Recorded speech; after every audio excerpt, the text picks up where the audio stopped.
Okay.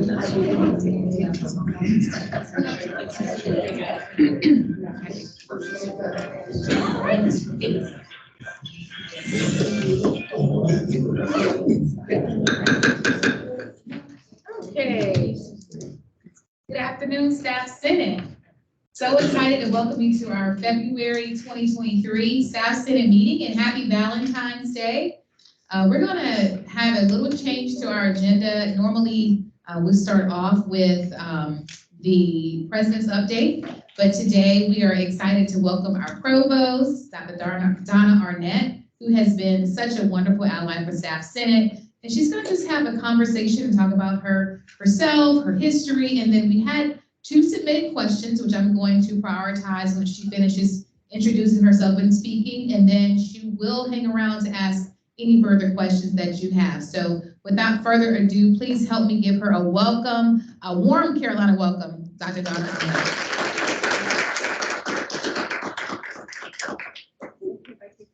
Yes, take a chair. All right. I like keeping it informal. Please. So, is it on? All right. So nice to meet all of you. I've met many of you, hopefully, in my prior listening tour. But for those of you who are new for the first time, wonderful to meet you. So I'm Donna Arnett. I am your new provost. I've been here 6 months. And I came here most recently from the University of Kentucky. So just to give you a little bit about myself, I'm a first-generation student born in Eastern Kentucky. My family had been there since the late 1700s, rural, very mountainous part of the state where there was limited industry other than coal mining. So most of my family in the past were coal miners. My father and mother moved when I was just a year old to Florida to find jobs and to be warmer because it's cold in Eastern Kentucky in the mountains. So I grew up there. I wanted to be a doctor from the time I was a little kid. And doctor, the only thing that I knew doctor meant was an MD. So I came home all excited in my second year when I declared my major for the first time and said, Mom and Dad, I declared my major, I'm pre-med, and they literally both looked at each other and looked at me and said, we can't send you to medical school, come up with another plan. So after getting over being devastated, I regrouped and I actually got a nursing degree, my BSN, and I practiced in clinical nursing for 5 years. And really loved doing that, but I always liked asking questions. So I started to explore going back to school. I was working full time and I found this field called epidemiology, which is a study of diseases upon people, epidemics. And I learned how to do scientific research using epidemiology as my method. So I got my master's degree in Tampa and then moved to the University of North Carolina, the other Carolina in the north, and got my PhD in 1992.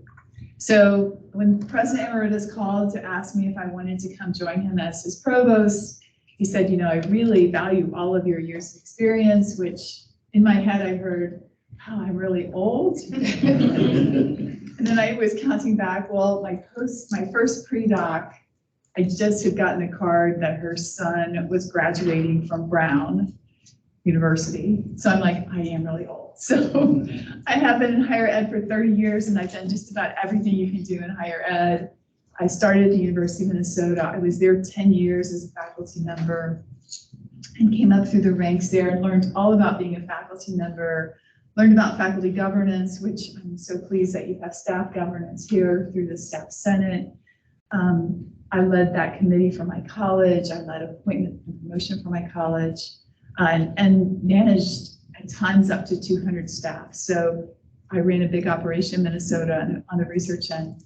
Got recruited away to the University of Alabama at Birmingham in 2004, which was a really great experience. Took a pretty small department and grew it into a big research research operation, and we grew 2 new MPH online programs.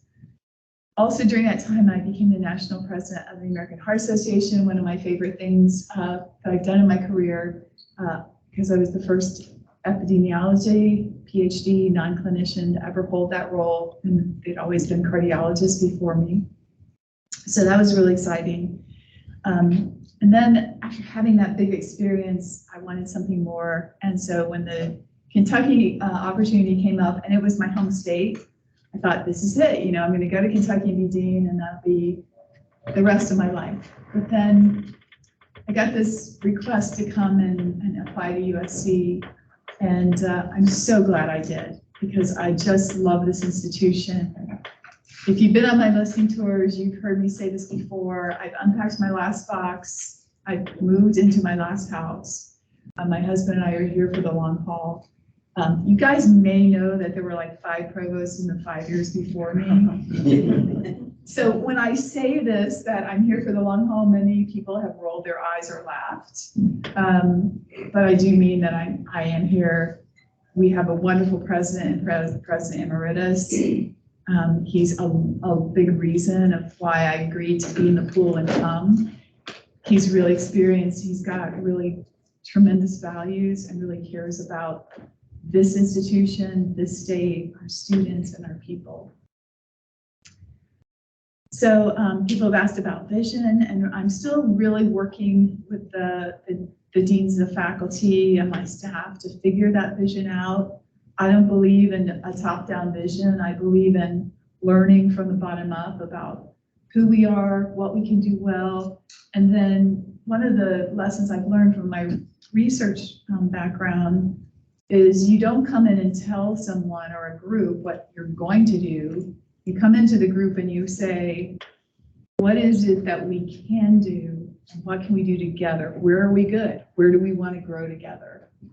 So that's my vision. I'm still working on it. So I don't have an answer for you for that today.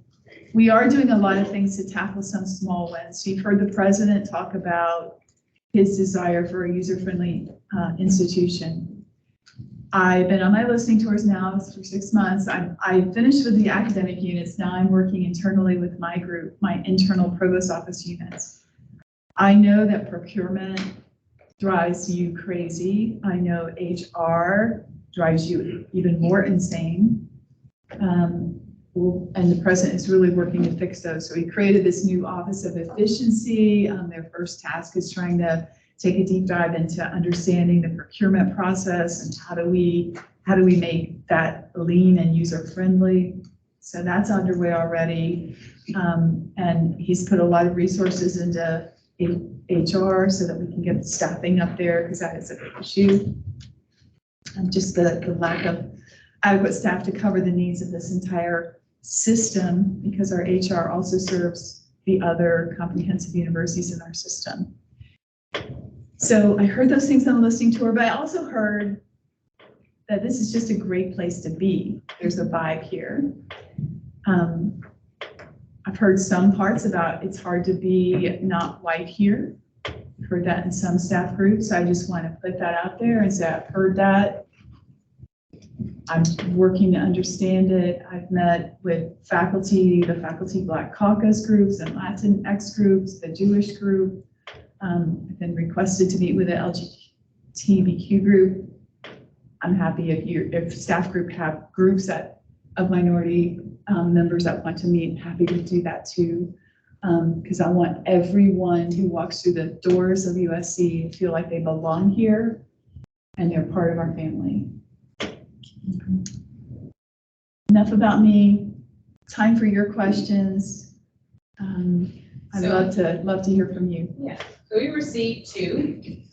I'm gonna read those 2 out, and then we'll open the floor for additional questions. So the first question is, given the increasing enrollment of students in recent years, how do you plan to address the strain that this has caused on university infrastructure and personnel, both faculty and staff? And a little bit of, I guess, a little aside, they said was staff are often on the front lines dealing with the concerns of students and their families caused by the strained resources, i.e. housing availability, scheduling of classes late into the evening, parking, availability of courses, dining, et cetera. How do you plan to help staff members in addressing these concerns? All right, so in the provost domain, thankfully, I'm not avoiding the question. Right. So Rex Tolliver oversees housing, Ed Walton oversees dining and parking. We're all working together as we talk through because our next year's class is going to be as big. Our applications are up 12% over last year, over 46,000. So we're going to have another class of around 6,700. So how do we account and adapt to that? So with the increasing number of students, staff numbers are intended to increase in the areas that handle student-facing positions to accommodate for that increase. That falls under predominantly Rex Tolliver's area.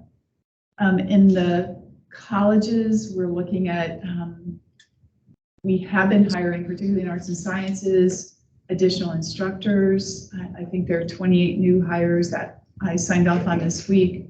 So we are looking at expanding our teaching portfolio, expanding our staff numbers to accommodate that. The issues with parking, one nice addition to our parking portfolio that will be coming online is, I think it's called the Discovery Parking. There are 2 parking garages off of Assembly that are going to come under our inventory.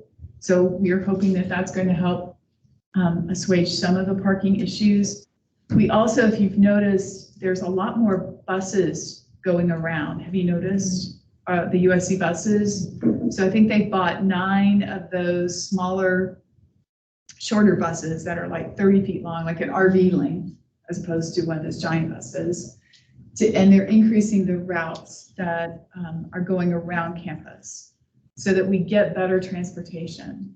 We also have an app that you can look and look at where all of the buses are and where the routes are and how long your wait times are.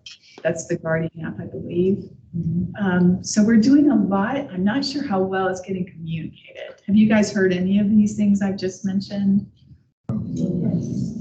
So for those of you who have, you need to cascade that information down to the unit that you represent as a staff member. So all of you, make sure that your staff know about those kinds of things. So here's if you look at the other side of the equation from the administration's hat, we've had flat tuition for 4 years. So inflation's gone up by, here, I'll turn to my business school colleague. How much has inflation gone up, Bo? I think it's, Georgia, you have to help me, 8 to 9%. Something like that, yeah, 8 to 9%. Okay, so no increase in tuition, really not much increase in state funding. Inflation of 8 to 9%. So that inflation rate, if you look just at our utilities, I think is a $2.4 million hit to the budget. Just utilities. How do you pay for that? You either cut costs or raise money. And how do you raise money? You bring in more students.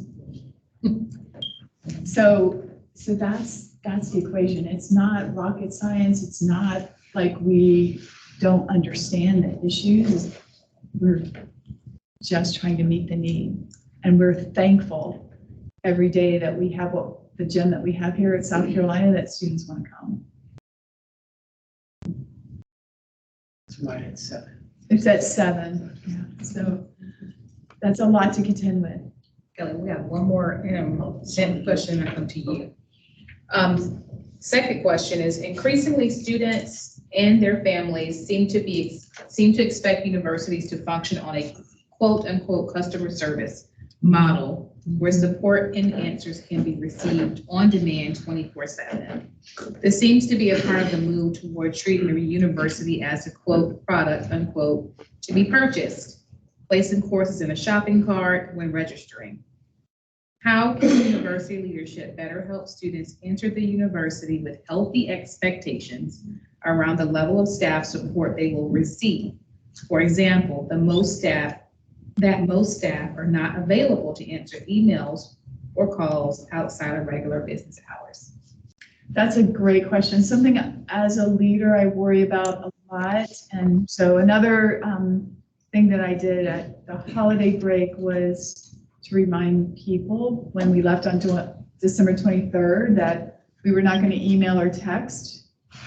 I sent this to the whole leadership of the university under the academic side until we came back on January 2nd. And I asked everyone to disseminate that message.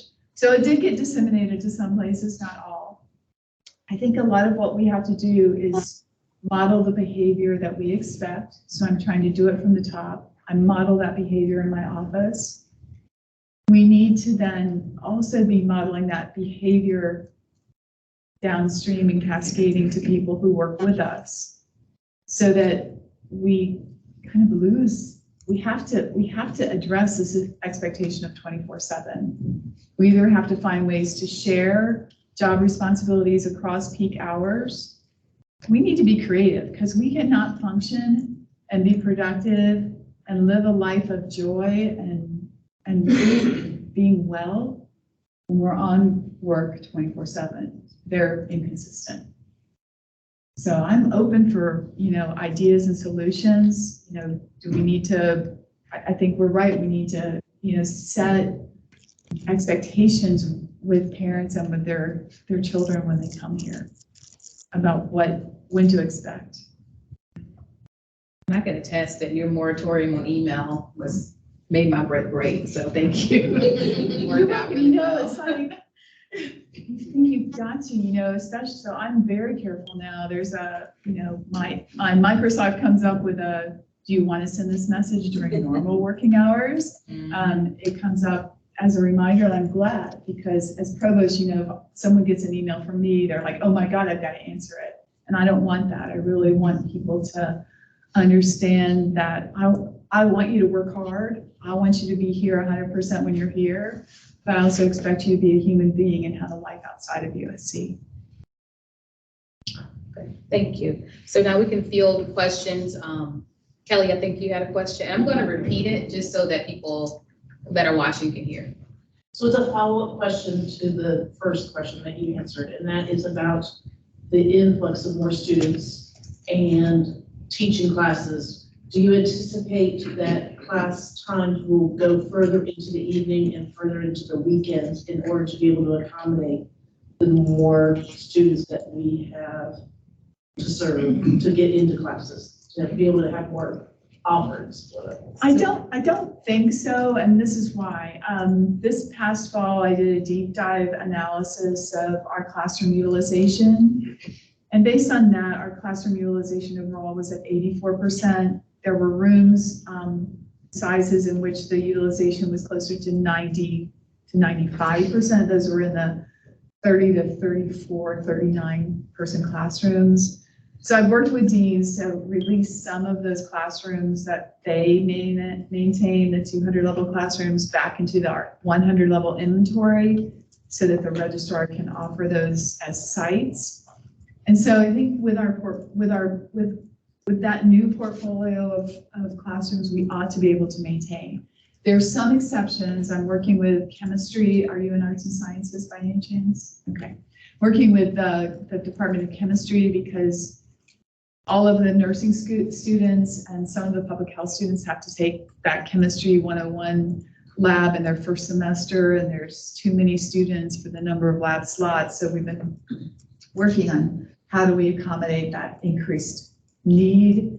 So we're trying to bring 2 more labs online before fall semester. We're also doing something that has never been done here before, which is we're in May, when we know who is definitely attending, we're assigning lab spots to those people in May, not waiting all summer and doing it in an ongoing way.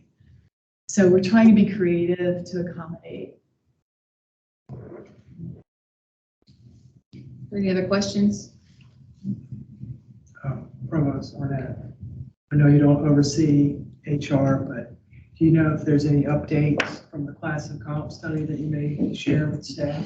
So I know I can just give you my own example. So in my area, advising was not calculated correctly. So we've had to go back and work with HR to get the right classification. So I think those individual consultations are now happening.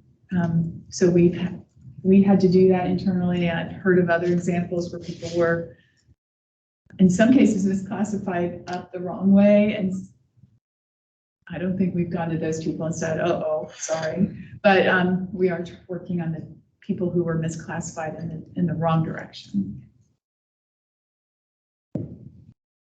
Yeah. Coach Stein, you come from Kentucky and had a very robust, established staff senate. We did. Could you share just some of the things that you saw those senators do that were successful, and just how they built such validity and foundation, and just any advice you have come from a place that was so well established and us still just in our second year? Yeah, so, and you know, we probably ought to invite their president to come down here and talk. You know, that might be an idea. And if there are other staff senates in the SEC, you know, you as an organization may want to organize, you know, the SEC provosts get together, deans of different colleges in the SEC get together. That would be a great way to learn from each other. My chief of staff at my college was the president of the staff senate for, I think, 4 years, John Gent. So one thing, they were very organized. They had very distinct committees, you know, with different agendas. They sat on the seat of the board of trustees to represent staff. They also met with the president on a monthly basis and met with the EVP of finance almost weekly. So that was just the president to president. So that there was a really close relationship between what was happening with staff and the leadership of the institution. So those are some best practices. We also had a staff appreciation day. I don't know if we do that here.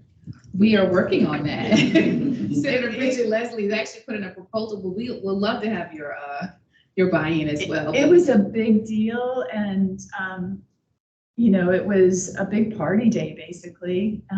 You know, everyone got to eat. They would have events. They also, and I think this is such an easy win for staff, your staff senate to do. Each college had the employee of the year. And if you're in a non-academic unit, you know, your unit could have your staff employee of the year awards. And then every year they all competed for the university award, staff of the year. I mean, these are things you can do that are really help you to appreciate staff as a staff senate. One thing that I'm doing in my provost area, we have a lot of different units that report to us, and we get together once a month. We always end with an appreciation, like of something great that someone has done for the group, or, you know, just thankful for anything that is going on great within the group. I think we can't underestimate the power of appreciation for each other. All wonderful ideas. We had an SEC group. I got to reconnect. I think the leadership changed, but thank you for reminding me to reconnect and see who the group is. Yes. I just wanted to make mention that last week, Dean Hubbard of the law school, he hosted the SEC deans at the law school over a 2-day period. So I don't know where that came from you, but that was moving forward. And according to him, they had a great conversation. Those meetings are really terrific. When you hear, I couldn't go to the provost one. It was last week as well, because I wasn't around when they scheduled it, and I didn't know about it. So, being the 6th provost in 5 years, but it'll be on my schedule next year. Yes, Senator Hull. Earlier, you talked about leadership from the bottom up. Universities traditionally are very siloed. Yes.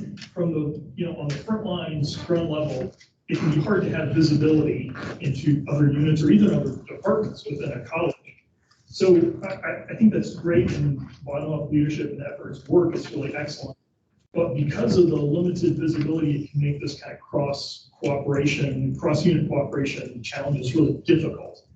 Where do you see top-down leadership? Where do you see opportunities for top-down leadership to solve the problems that maybe are not visible?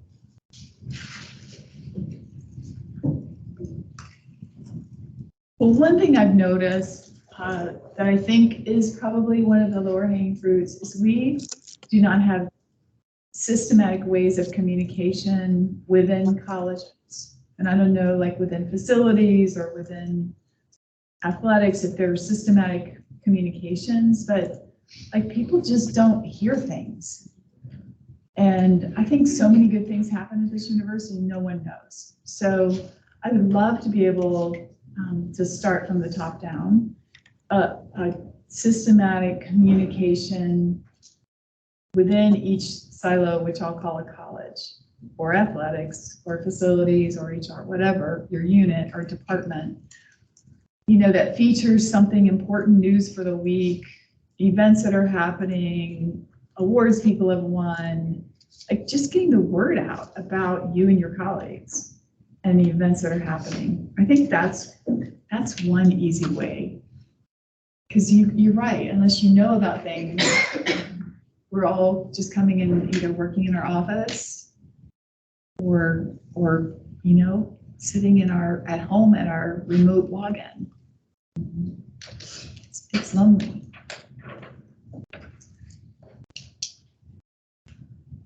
Senator Patricius.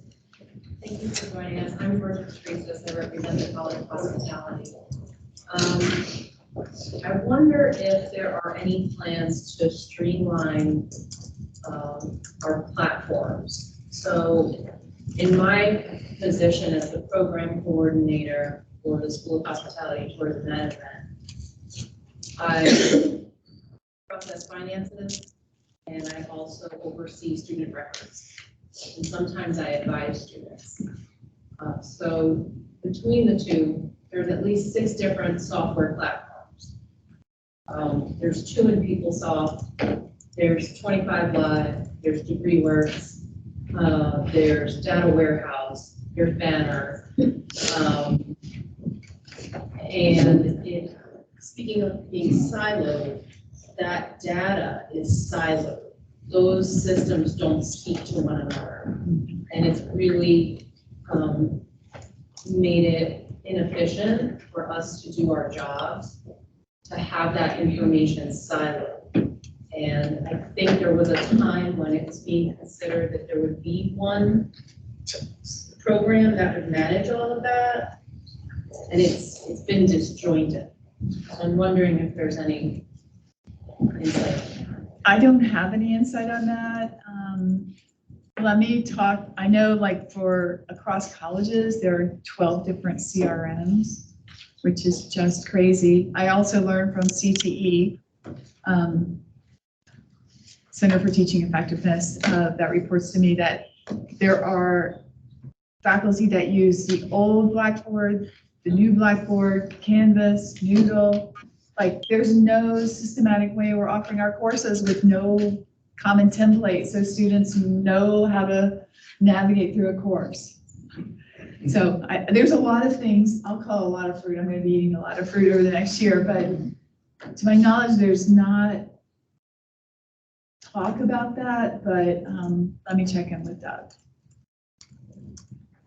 Yeah. Hi, yes, I'm very well from Division of IT and Media. Oh, well, maybe you can answer that question. We have all the answers. Along those same lines, first of all, thank you very much for talking about the overuse of the classrooms, the classroom utilization. That is a significant issue with support, especially supplying support for the AV tech and all the people to get in and change things, update things, et cetera, et cetera. So thank you for bringing that. So somewhat along those lines, it's been mentioned a couple of times about silos. One aspect is, and of course, since the world's changed since COVID, is the definition of distributed learning or distance education or online learning or on your time or the 17 other things. Hey now. There are 17 different sort of definitions. Sometimes it's very challenging as support staff to find out where those resources are. And a lot of it leads back truly on the academic side, on the instructional design side. because some of that then in turn goes into how you identify the course, to then how that funding is then flowed to then find those resources. And now you can practically say that almost every single course is online in some way, shape, or form.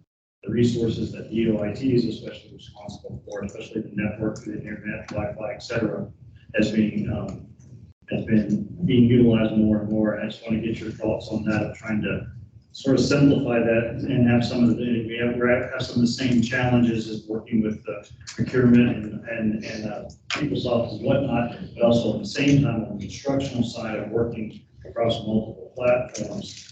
And then we want to get sort of your feedback of providing that type of support for also, you know, the in-class technology, the online folks, and like you said, level setting expectations for 24/7 support.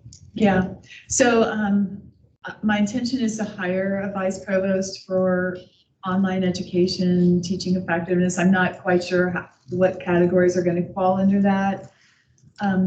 It is my vision not to grow into a Phoenix or something like that, but we do have to solve the solutions that we need for workers in the state.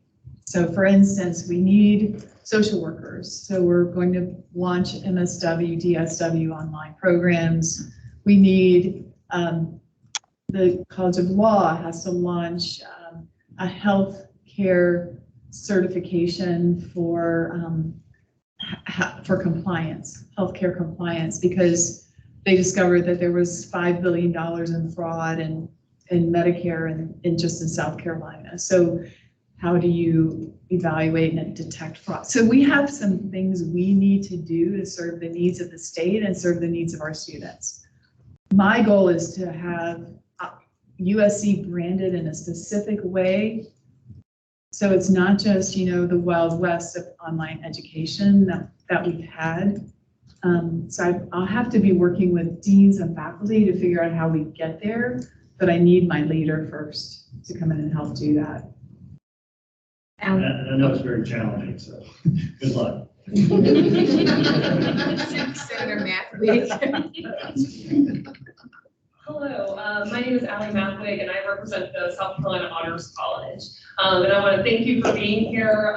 Thank you for answering the first two questions. Those were mine, so I was questions. Got submitted. So I did want to follow up to something that I attended the academic Imagine Carolina a few weeks ago, and this came up there as well, that kind of as we're growing in our enrollment numbers, there's been a lot of homegrown policies, things that have happened to deal with the increasing number of students. So I work in the academic advising space, so my examples will be relevant to that. Apologies, but for instance, a number of colleges are now restricting courses just because they have to meet the demand of the psychology students who have to get into those psych classes or Spanish classes or whatever it might be to meet the demand of their declared majors, which makes a cascade effect down for the minors in those fields, in the students who maybe want to be pre-med and they have psych requirements they have to take for their future roles they might have.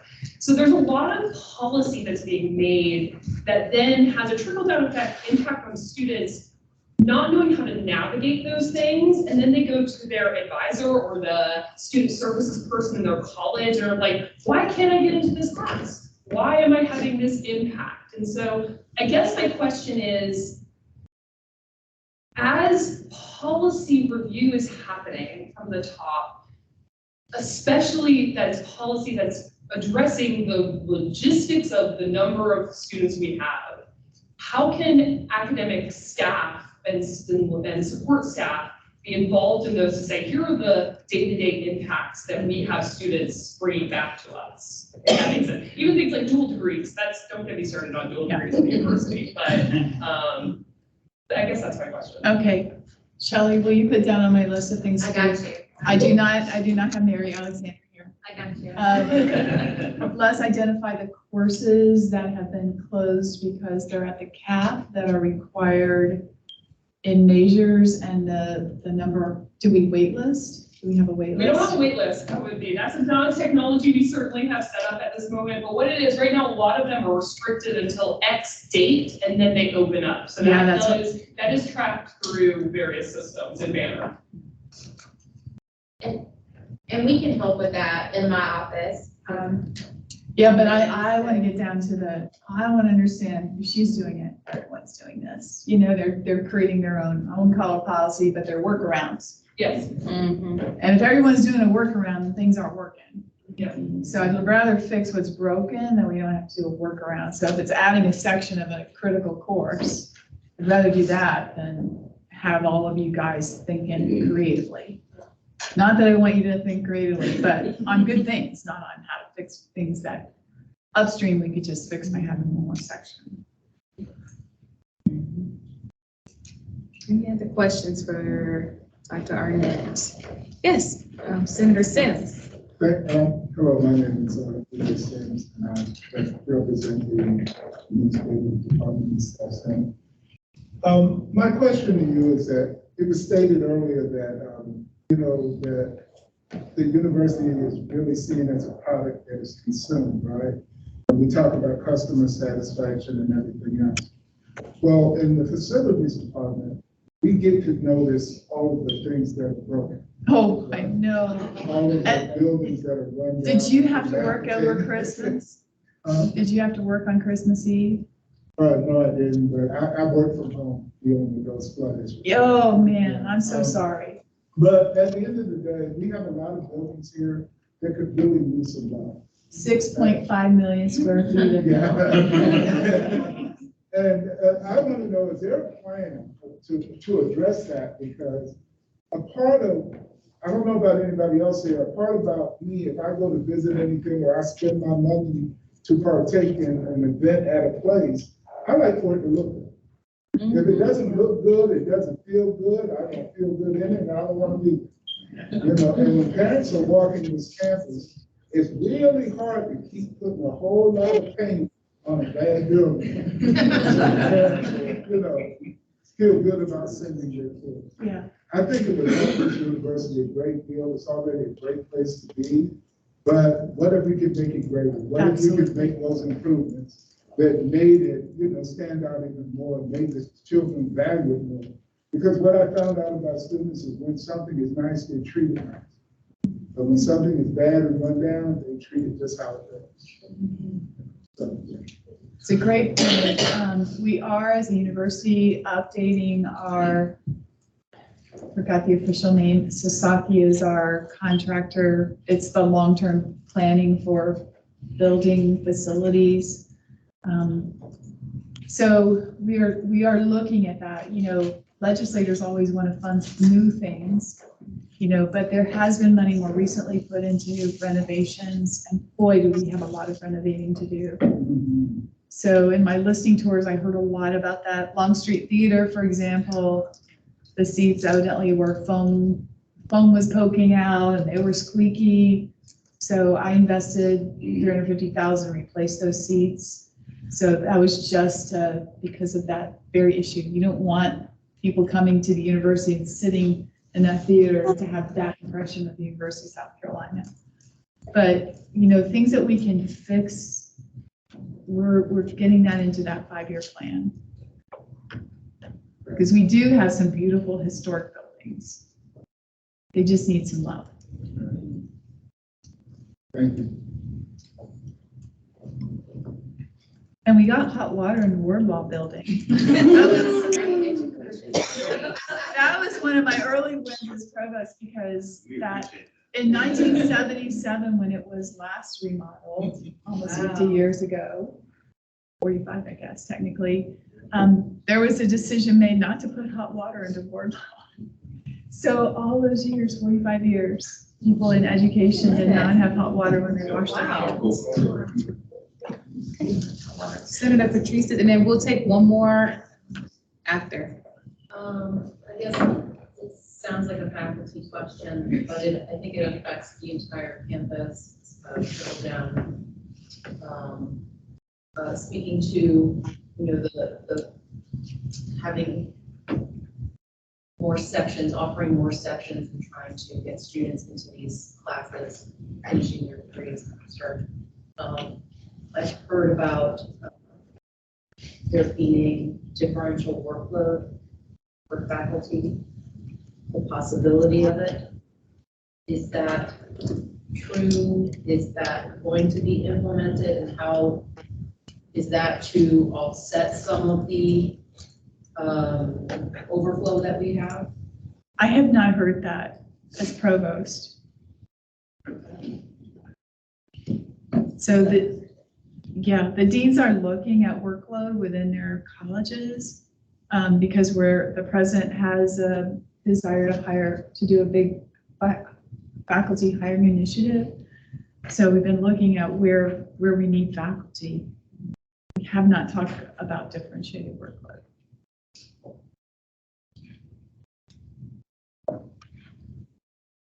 We have time for one more question. Okay. And what have you heard from faculty in regards to how our students are acclimating back into the classroom from having had that time, those couple of years of really doing it online? I'm just curious, because I hear from staff what they hear from students, but I'm curious as to what you've heard from our faculty about that. So I haven't heard a lot. Kentucky, which is a school about the same size as UofSC, we're a little bit bigger. You know, students were so thrilled to be back in person when we did come back. But they also changed expectations. So they want to go to lectures when they want to. They want to sit in their dorm room and watch a lecture when they want to. And then they want to have that in-class experience for group projects and active learning. That's what I heard at Kentucky. Is that what y'all are hearing here? I know I've spoken with groups of students and they've talked about just the difficulty of going back into the classroom full time and acclimating back to that style of learning compared to the style of learning online. And so it's just been an interest. I was just curious. But we also know, I mean, they're not prepared. Right. Students currently coming into our entry math classes are not as prepared as they were 3 years ago, pre-pandemic. So I think we have a lot of makeup work to do. So I think we're gonna have to push them a little. Yeah, I think the challenge is that I know on our side, the staff have gotten some reports that students want to be back in the class and want to be back in the class, but then our sort of boots on the ground reflect what you just said. They sort of want to be back in class. And so that's very challenging when it comes to trying to provide that support and those resources when a classroom may be 80% empty because, like you said, they want to stay in their dorm. Yeah. It's challenging. You know, another thing I've heard is a flexibility in scheduling question. And if you think about parking is such an issue for some students, particularly those who are living off campus, that they want to take 2 in-person courses and because they want to be in person, and 2 online courses so that they only have to come to campus twice a week and park. Like, you know, those are realities. So I think we're gonna be watching this over the next 2 years, 3 years. I think it's going to continue to evolve how we offer our educational product. We did get one question from online. They're asking about the status of Global Carolina. We have a search firm identified and the contract has been, are you talking about the status of the search? I'm assuming that's what they're asking. They didn't Okay. say the search, but I think that's where it would be. So I have not yet, we have the committee named, they have not been charged, and the position description has not yet been written by that committee.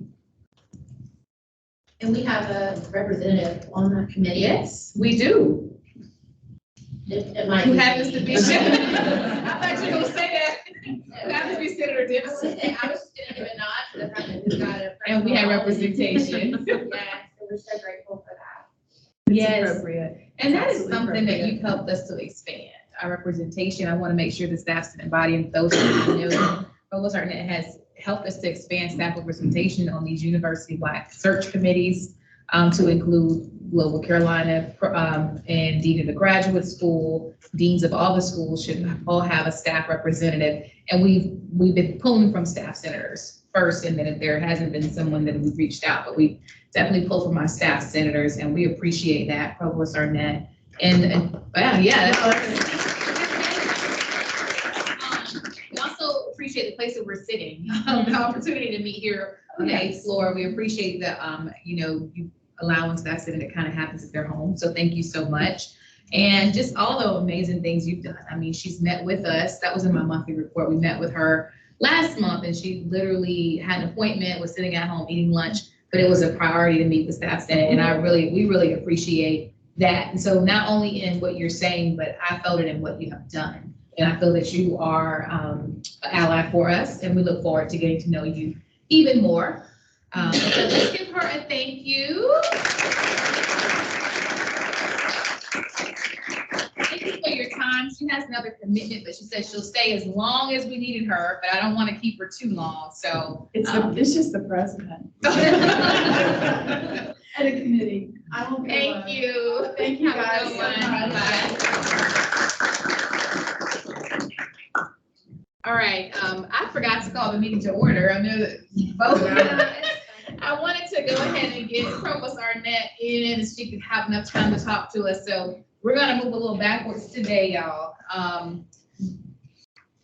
Oh, okay, my bad. I was like, what's going on? All right, so we're gonna officially call our meeting to order at, I guess, can we go back in time, or we say 3:46 p.m.? Yes, no. Okay, we're gonna call our meeting to order as of 3:46 p.m. I'm understanding that we do have quorum. Yes. Okay, and we're gonna do an approval of our minutes. Can I get a motion to approve our January minutes? Senator Burkett, can I get a second? Second it. Senator Castellani. All in favor, say aye. Aye. All those not approved? All right, minutes have been Okay. approved. I'm going to, I know we, well, we're not super short. We are a little shorter on time today than usual for this part. So I'm not going to take up a lot of time with my report today, but there are certain things that I want to highlight to you all. So first of all, I want to welcome our visitors. If you're a visitor, can you please stand for today? It's a couple of you in here. Let's give our visitors a warm welcome. And so do you ladies want to introduce yourselves?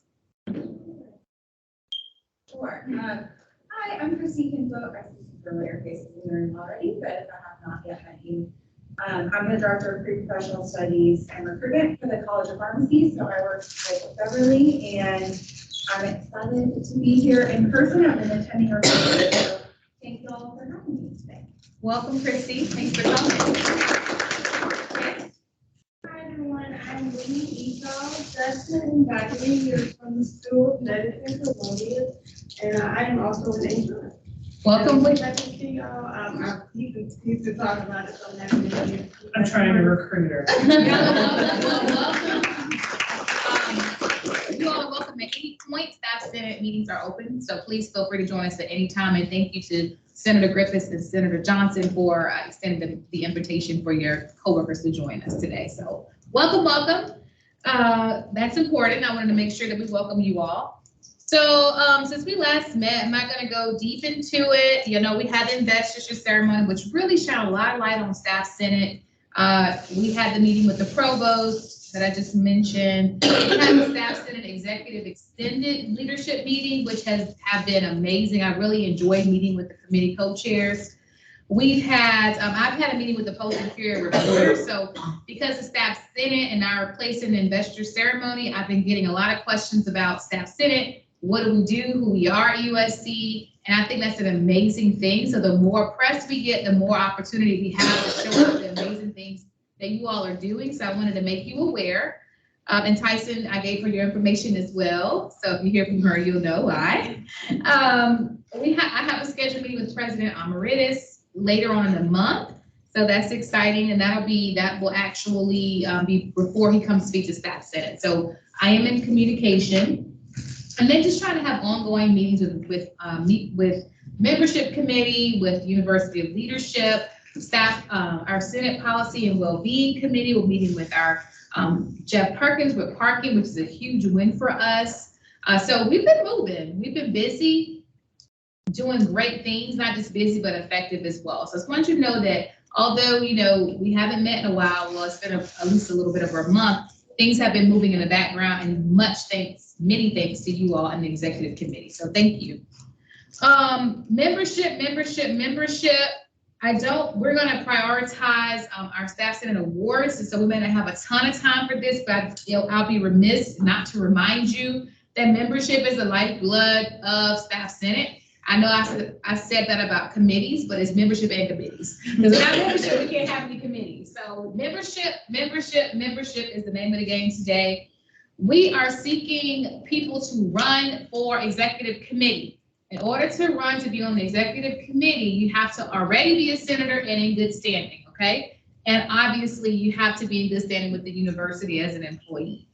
Right now, in case you're wondering, should I run? We have just 2 nominations for vice president. We have 3 nominations for secretary, 2 nominations for treasurer, and 1 application for parliamentarian. That means that nominations are just nominations. Nobody has accepted and applied just yet. The deadline is Thursday, February the 16th. Please consider applying, consider recommending someone for leadership for the Staff Senate. You will be better for it. It has changed my life tremendously, and I'm not just saying that. It has been a growth opportunity. I've had the opportunity to work with people who I've never probably would have crossed paths with. It has been my absolute pleasure to be in this position.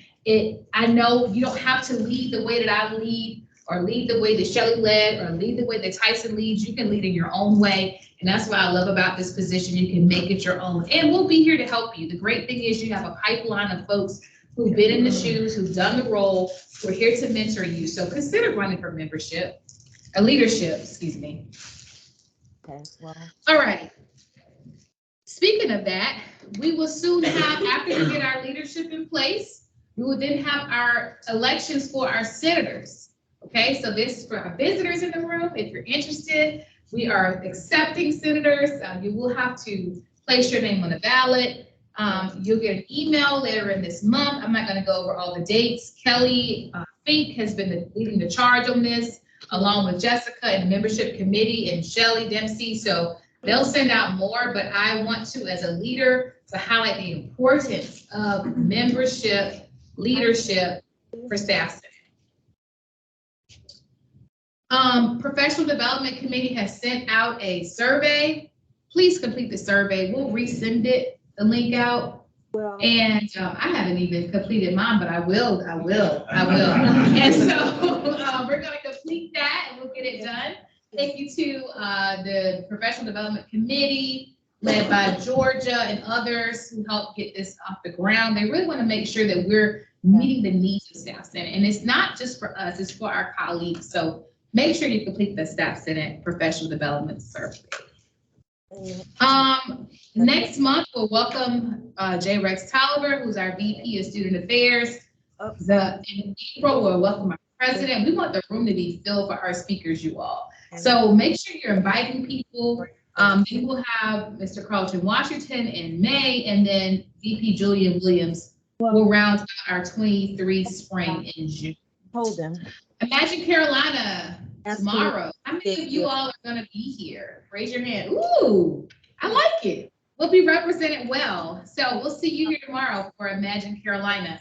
I was given an opportunity to do the closing for it, so I'm going to be plugging membership again tomorrow for Staff Senate and trying to help recruit. So as you're meeting people tomorrow, interacting with staff, tell them about Staff Senate and some of the great things that we're doing, and they should come join us. So it's going to be 180 staff, y'all. This is who we represent. So we want to make sure that they know the amazing work and all the things that you all been doing with Staff Senate.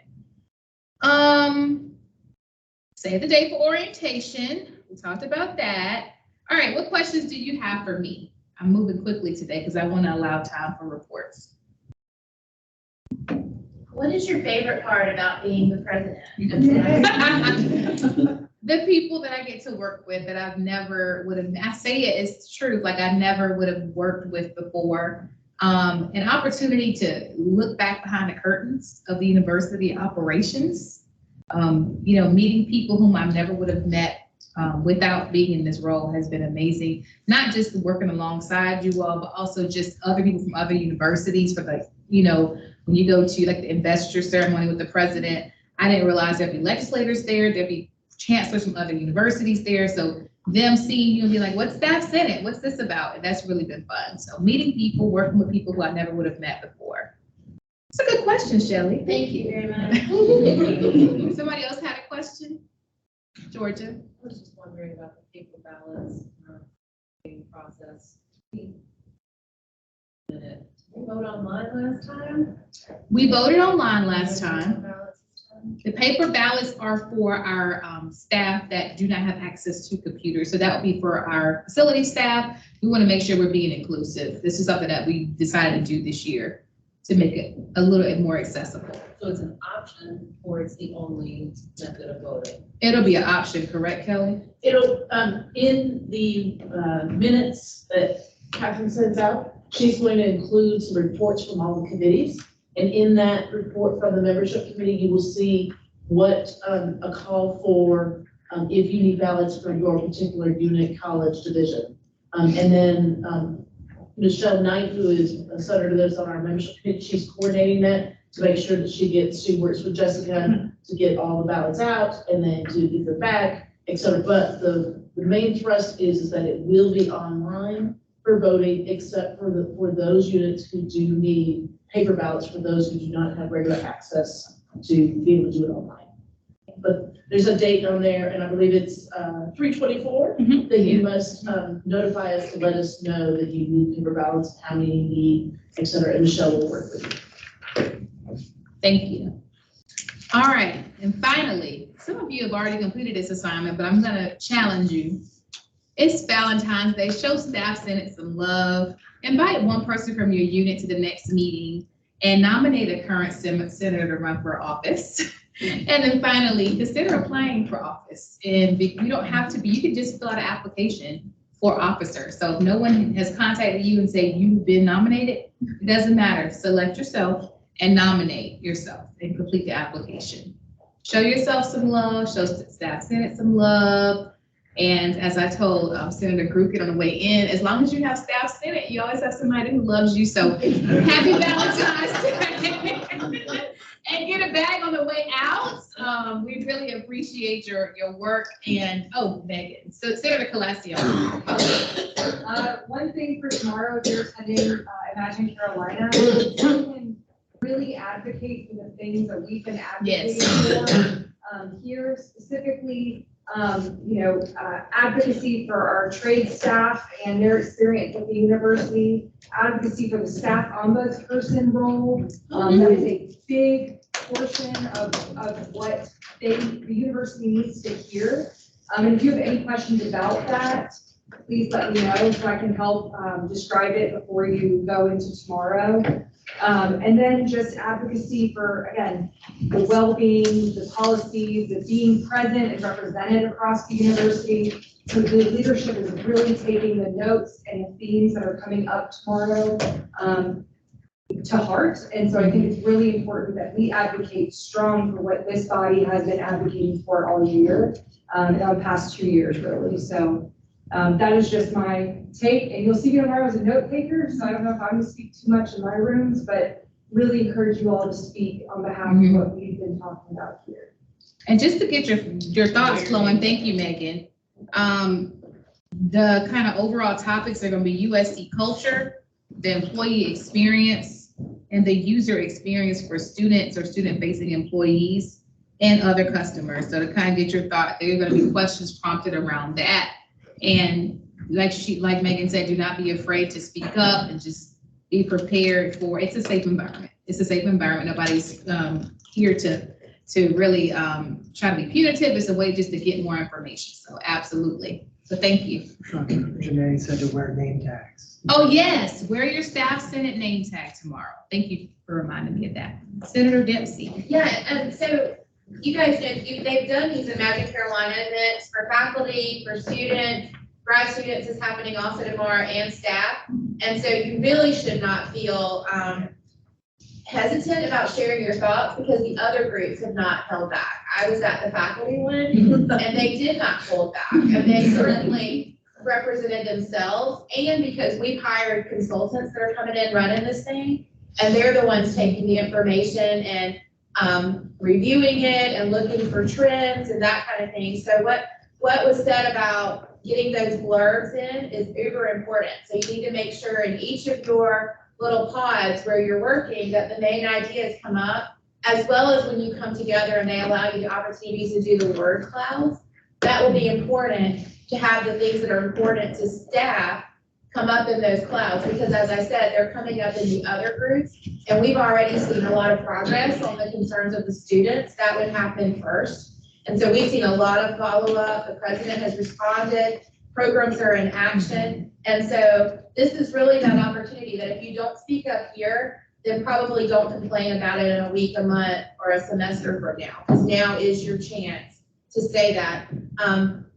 And they do try to do it in a way that introverts, extroverts, everybody has an ability to share, but you've got to get those little blurbs of words in, because that's how they're capturing it by folks that are note takers, so that it makes it to the decision makers. So if you don't speak up, don't just come for the lunch. I know nobody would, but don't just come to lunch. You need to speak up and make sure you're representing your thoughts so that they make it to the folks that can do something about it.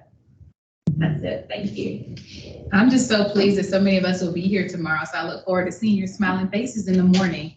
That's all that I have for my president's report. I'm actually going to call up Senator Burkett, who has just faithfully and joyfully served. When I say that, I am not being sarcastic. He has been the most pleasant to work with in this process that has been kind of scattered. He's taken my scattered thoughts and placed them in a nice organized manner. And so I'm going to provide opportunity for him to talk about our inaugural Staff Senate Award opportunity. And then for the committee co-chairs, typically, just for the folks watching online, so we have new people, we typically use this time to do our committee updates, to hear about everything that we have going on. But today, because we had Provost Arnett, we wanted to prioritize that. And we wanted to go ahead and discuss our Staff Senate Awards, but our committee reports will be available on Teams. And I guess we'll also provide the president's update and any other relevant literature that we discussed today to our senators, who will then pass it out to their constituents. So remember, senators, when we're here, we are here to pass along information. Don't just hold it in your email box, forward it out to your constituents. All right, y'all, thank you so much. Thank you so much, and I really appreciate that, President James. But first of all, I want to thank the ad hoc committee. This was definitely a group effort to really look for an award that we could all be proud of and be the start of hopefully several that Staff Senate may use. And just to remind you of the process, we started by doing our research, doing some comparative research with other institutions, both peer aspirant and others in the SEC. As well as what kind of awards were offered on our campus already. So we tried not to do a whole lot of duplication and things of that nature. And so again, hopefully this will be the first of possibly others that we can do, but we want to start on a very global sense, if you will. And I love that Dr. Arnett sort of mentioned that, because this is sort of the way we wanted to go. And you received in your email a draft of the Senate Award that came from Jessica. Thank you, Jessica, for sending that out. That sort of outlined what we wanted to do. And what we want to be able to do is have individuals nominated so that we could award several at one particular time at the committee, whoever the selection committee will be, determined by our executive leadership to vet. And so it's not just one winner. There could be, 7, there could be 4, whatever they feel like from the pool that comes in that they want to award. And we met with Carolyn Agardi having some sort of cash award to go with this. And I know that our wonderful development committee, ad hoc committee, has been sort of looking to see where we might be able to find some. We have an update. Yes, I have a Yay! really exciting announcement. We want exciting announcements. They're not in my printed one. So We have received a commitment from Founders Federal Credit Union, $10,000.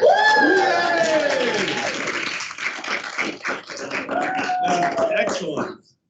So portions of that or whatever it could go to, because we wanted this award to be not only that they receive something tangible, such as a plaque that they can display and be proud of, and website recognition, and also at some sort of ceremony recognition, but also having, you know, a one-time stipend, if you will, or cash award, better term, that I've learned from Carolina Guardy that we want to use, cash award one time that they may receive. One thing that you may have noticed when you looked at the draft, we wanted to pay close attention to eligibility. And so the committee thought, after lots of discussions, that current staff senators should not be eligible for the award, to look at people outside of our body. But staff senators, once their term is ended, could be eligible after that. And that there were some other pieces there of looking to that. The other piece you may notice is, you know, well, once all this information comes in, there is no rubric. And one of the pieces that the committee thought long and hard about is, when the selection committee is formed, let them look at the criteria and develop a rubric of what they would be looking for. I think it's important for those who are going to be making selections to really think about, from what we've outlined, what they would think would be, you know, if you're going to use a numerical system or however to do that. But now, those are all of our thoughts after, you know, months of working, but we wanted to know your thoughts. And we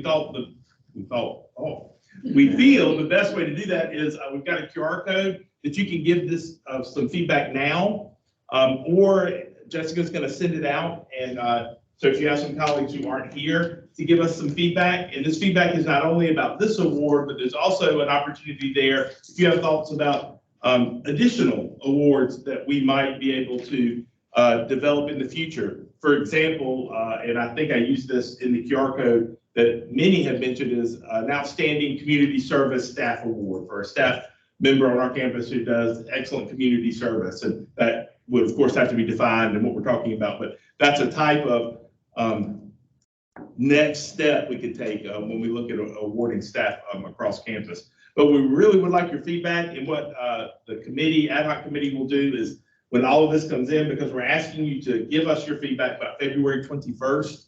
So if you don't have an opportunity to do it today, or you have other colleagues who'd like to do so, it gives you a week. And then this committee will take all of that, look at it, digest it, make any revisions or edits that may need to be done, and then bring you a final draft, hopefully, at our next meeting that we can vote on and then move forward with all of that. Any questions I can answer now for you, or the committee and I can answer, because most of them are here. Thank goodness. Great job, Chris. I think it's just. Oh, I'm sorry, there was a question in the back, please. Okay, great. Senator Anthony Morgan, University Libraries. I noticed that you had the Columbia and the School of Medicine in Greenville campus. Is the law school also included in that? Well, the law school that's a great question. Thank you so much. That we were thinking everybody on this campus is included, which would be the law school, everybody, but we also wanted to make sure it was very clear that the other two campuses that Staff Senate also represents, because even though I think the School of Medicine, in my mind, is part of our campus, even though they're not physically here, but to make sure that that was articulated. So the law school absolutely would be part of that. Great question. Oh, I'm sorry. Yes, thank I think you. along those same lines, that it can be a little confusing that school medicine is a part of our campus. But we do need to be prepared if someone asks the question, like he just asked the question about law school, because we mentioned school medicine. So I don't know if it's, if we should say and school of medicine, because they're a part of our. That's great. And that's the kind of feedback we're looking for. If you thought that was confusing, or you think of a better way to word it, because I will tell you, within our committee, we went round and round, and what's the best way? And if you don't put it, do people think it's not? And if you do put it, do people think that somebody else isn't? So if you have other ideas, or think of you're a good wordsmither to how we might do that, because we want to make sure that we are as inclusive as we absolutely are, without listing every college and everything there. But that also, when we finally send this out to those who may want to nominate, we may want the bottom one to do an asterisk with everybody it's available to. That's a great point. Thank you. All right, thank you very much. Awesome job. I'm excited about Staff Senate Awards. I'm really excited to acknowledge the amazing work that so many staff across the university are doing and contributing to their unit, their organization, or their college. So thank you again to the committee, for the ad hoc committee, for helping pull it together. Thank you to Tyson for helping us with that gift.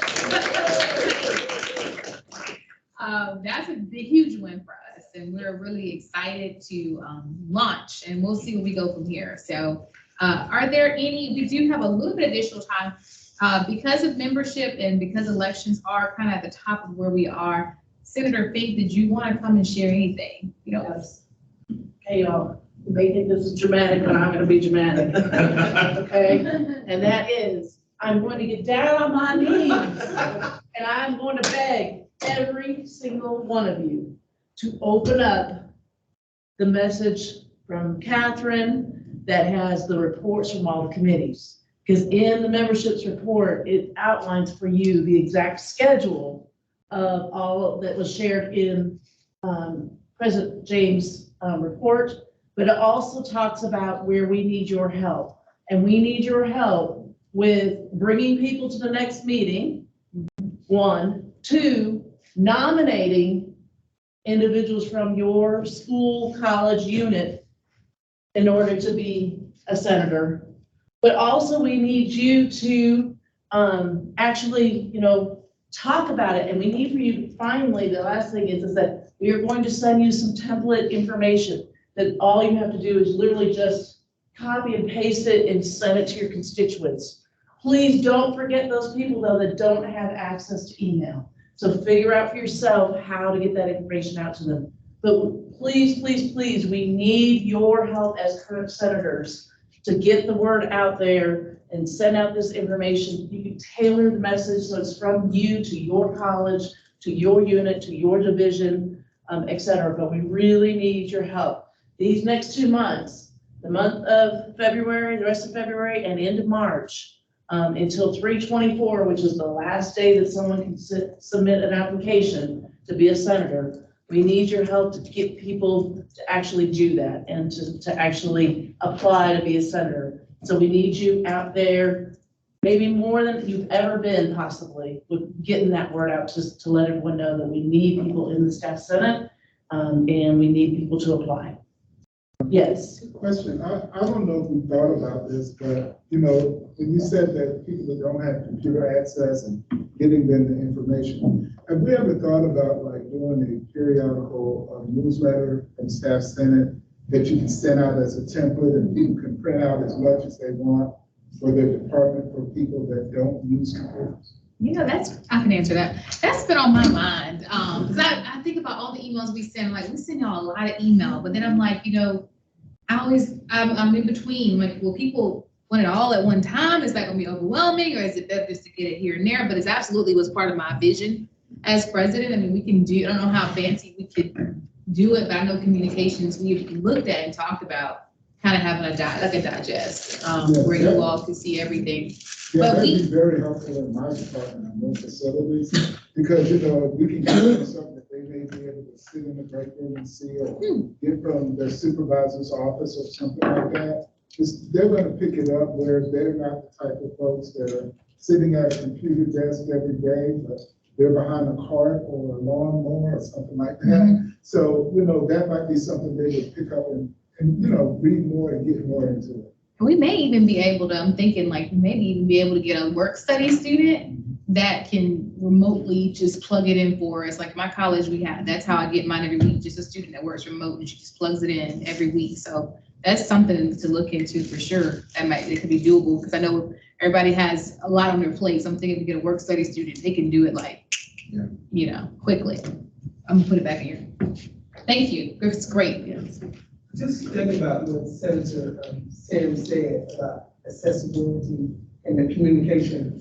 I know we can probably plan for this next year, but there's a lot of places on campus that have computers, the pharmaceutical library, that maybe instead of doing paper ballot, I mean, it's always be an option, but we also can maybe during that period have some remote station where people can come in to vote. So that's just an option that I just thought about when Representative started talking about communication accessibility. Excellent, okay, I'll bring it up with our committee. Yes. And I wanted to add that the past 2 years, we've had utilized the tech zone, where we had the technical folks from the Division of Information Technology with the laptop set up for those individuals that did not have access to a computer, that they could come and cast their vote there. So that was in place already. And so it's gonna be a place for this. We will do it. We'll make it happen. I didn't know about it, but now everybody's gonna have. Did you have a question? Yes, when will that template be available? Our goal is to send it out by the 24th of February. Okay, so when I sent out an email reminder on this morning, I put a little blurb in there to my constituents about. It's coming. It's coming, you know, Yes. so, yeah. Yeah, and just so you know too, two things. One is that for all the leadership, so department heads, deans, and HR contacts, they are going to be receiving messages also to then push out to everyone within their colleges, units, or divisions. Additionally, besides all of you doing it. Oh, that's HR, so. Oh, there you go. So that's, yeah, so all of those, they'll actually be receiving 3 different emails at different times throughout the time to be able to try and encourage people to be able to do it. And Senator Mitchell, help me remember the dates. The staff Senate recruitment video, February 22nd and March 9th. Yes, at 4 p.m., 3 o'clock to 4 p.m., we are holding 2 town hall meetings. And during that time, they will be online. And so we're going to try and push and encourage people to attend those, to ask current senators about what it's like to be a senator, and so they can learn more about the role of being a senator within our community. And so Senator Mitchell is leading the charge with creating that process and et cetera. So if any of you are interested in serving on a panel, please contact Senator Mitchell so that we can have a full, robust panel to be able to share those perspectives. And let me think, I do have about 6 or 7 volunteers, and thank everyone for responding so quickly. And I do need about 3 or 4 more. And President James, your response today is excellent, so I'm going to send you an email so you can be on the. I'm happy to do it, but I'm also happy to allow others to, if you have more than you need, I'll push back. But happy to help. Just let me know. I get a lot of emails, so just highlight that one so I can remember.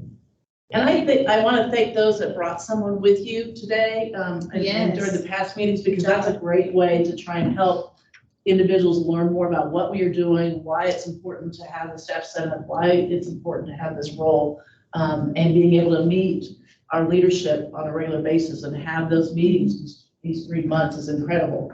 So please take the time, especially if you're deciding you don't want to run again, please take the time and find people within your units, divisions that you think would be good to take your place, because we really need a lot of good people on board. We have had that for the last 2 years, but we need more in order to be able to continue this momentum that we have as a staff senate.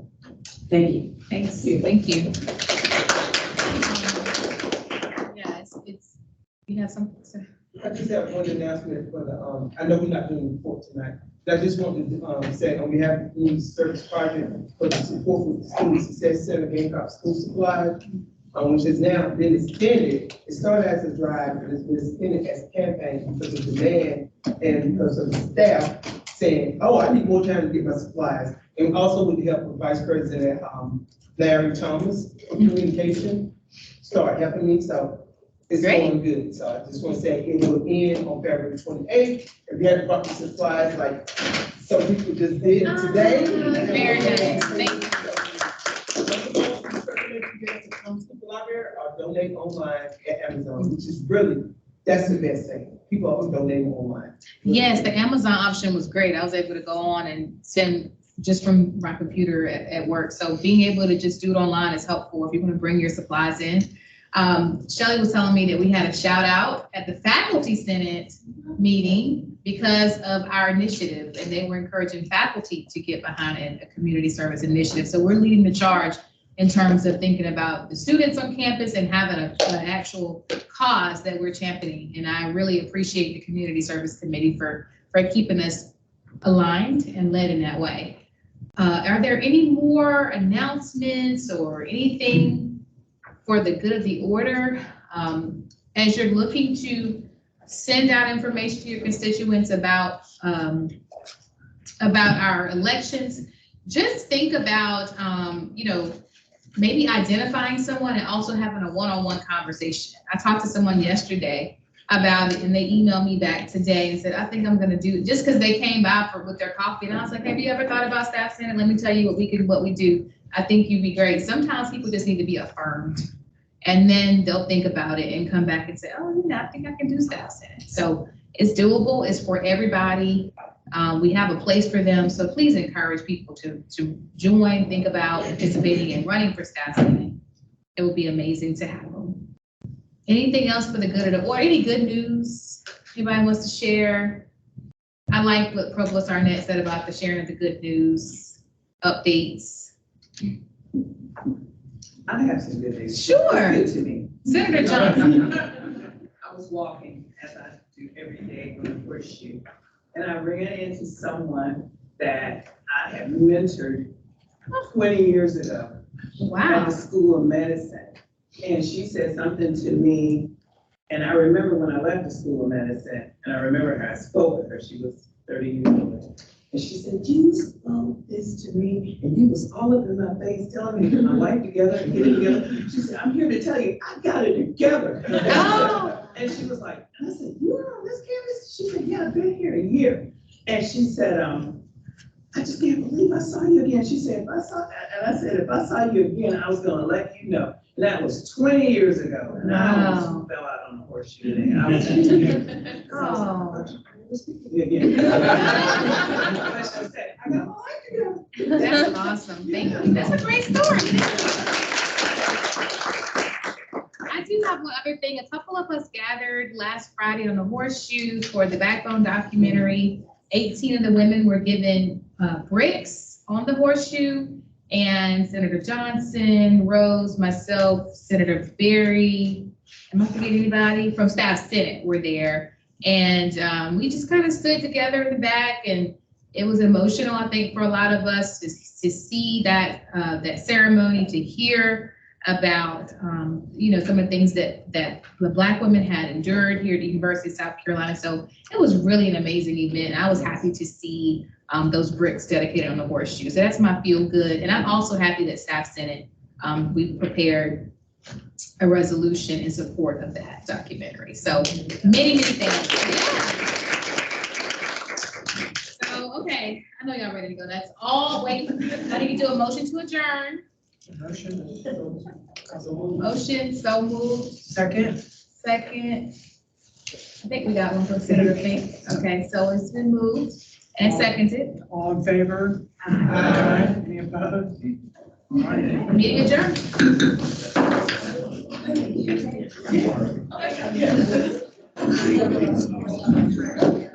Yeah.